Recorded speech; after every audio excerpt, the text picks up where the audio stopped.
Definitely hypertensive patients का hypertensive patients का जो है वो क्या होगा। तो पहले तो आपको पता होना चाहिए कि हाइपरटेंशन जो है उसकी डेफिनेशन क्या है। This is high blood pressure. आपका ब्लड प्रेशर जो है फर्स्ट करें 140/90 के बराबर है या उससे ज़्यादा है, तो उसको कहते हैं फर्स्ट डिग्री हाइपरटेंशन। ठीक है, उसके बाद सेकेंड जो होता है डिग्री, उसमें होता है आपका 160/100 के बराबर या उससे ज़्यादा, और थर्ड होता है 180/120। ठीक है, तो अगर आपके पास ये फर्स्ट डिग्री हाइपरटेंसिव पेशेंट आता है लेकिन वो वैसे बिल्कुल ठीक है, यानी कि उसको कोई उसकी किडनी ख़राब नहीं है, उसका हार्ट भी बिल्कुल ठीक है, उसको दिखाई भी बिल्कुल ठीक दे रहा है, तो फिर आपने उस पेशेंट को लाइफस्टाइल मॉडिफिकेशन देनी होती है। लाइफस्टाइल मॉडिफिकेशन का मतलब ये कि उसको क्या है, वॉक करें, ठीक है, वेट रिड्यूस करें, ठीक है, और सॉल्ट की इनटेक कम करें। ये बात समझ आ गई। फर्स्ट डिग्री हाइपरटेंशन में there is no target organ damage. Clear? Target organs कौन से हैं? आईज हैं, ब्रेन है, हार्ट है, किडनी है।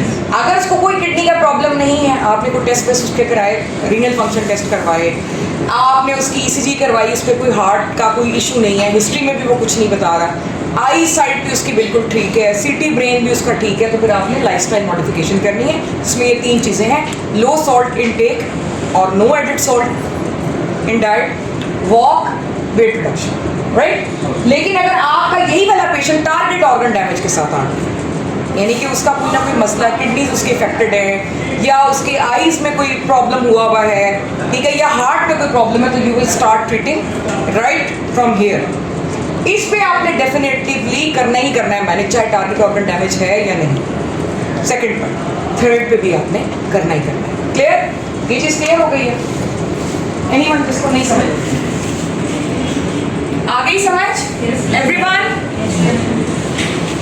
वाह, ये तुम बेटा परमानेंट मार्कर ले आई हो। चलो ट्राई करें कि दूसरा मिल जाए, एक बच्चा जैसा, क्योंकि ये खराब कर देगा ना फिर, और ये चल भी नहीं रहा। अच्छा, सेकेंडली आपने ये देखना होता है कि कोई अगर हाइपरटेंसिव पेशेंट है तो आप देखें तो एसोसिएटेड कंडीशन तो नहीं है।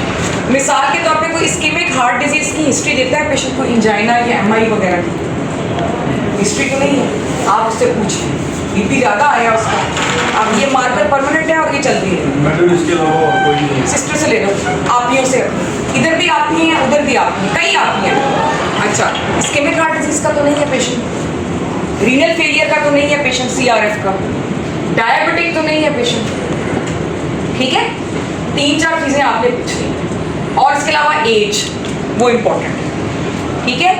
हार्ट की प्रॉब्लम तो नहीं है उसको, किडनी की प्रॉब्लम तो नहीं है उसको, डायबिटिक तो नहीं है, एज क्या।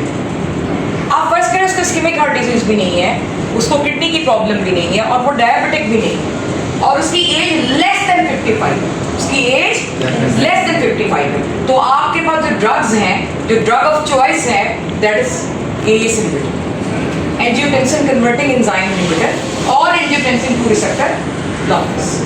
Getting my point? ACE inhibitor का पता है, पढ़ लिया आपने? Yes ma'am. ठीक है, तो आप उसमें वो देंगे, एएस इनहिबिटर देंगे, एंजियोटेंसिन 2 ब्लॉकर देंगे। अब फर्स्ट है उससे भी बीपी कंट्रोल नहीं हो रहा, तो आप उसके अंदर ऐड करेंगे दवाई, और वो कौन सी होगी? That can be calcium channel blocker या thyroid diet. So second step के ऊपर अगर ए से कंट्रोल नहीं हो रहा तो A+C या A+D डायूरेटिक। क्लियर है यहाँ तक? इसमें तो कोई एम्बिग्युइटी नहीं है। अब 2 दवाइयों से भी कंट्रोल नहीं हो रहा, एज लेस देन 55 है, ना इस्कीमिक हार्ट डिजीज है, ना सीकेडी है, ना डायबिटीज, सिर्फ एज हमारे पास है वो लेस देन 55 है। तो अब हम तीनों दवाइयों को इकट्ठा कर देंगे, A+C+D। क्लियर? Yes ma'am. 3 दवाइयों से भी अगर कंट्रोल नहीं होगा तो फिर आपने उसका पोटाशियम दे दिया। अगर उसका पोटाशियम लेस देन 4.5 है तो चौथी दवाई जो आप ऐड करेंगे that is spironolactone, another diuretic which is potassium sparing diuretic।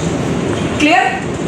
ठीक है, तो वो आप ऐड कर देंगे, एल्डेक्टोन के नाम से आता है चौथी दवाई जो आप ऐड करेंगे। लेकिन अगर इसका पोटाशियम ज्यादा है तो ऑब्वियसली स्पाइरोलेक्टोन ने तो और पोटेशियम अंदर करना है ना।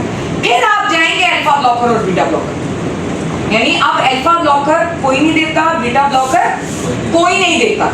अगर पेशेंट को सिर्फ और सिर्फ जो है उसकी एज लेस देन 55 है, बाकी उसके अंदर कोई और प्रॉब्लम नहीं चल रहा, तो हमारा ये मेंशन है। क्लियर? बंद कर।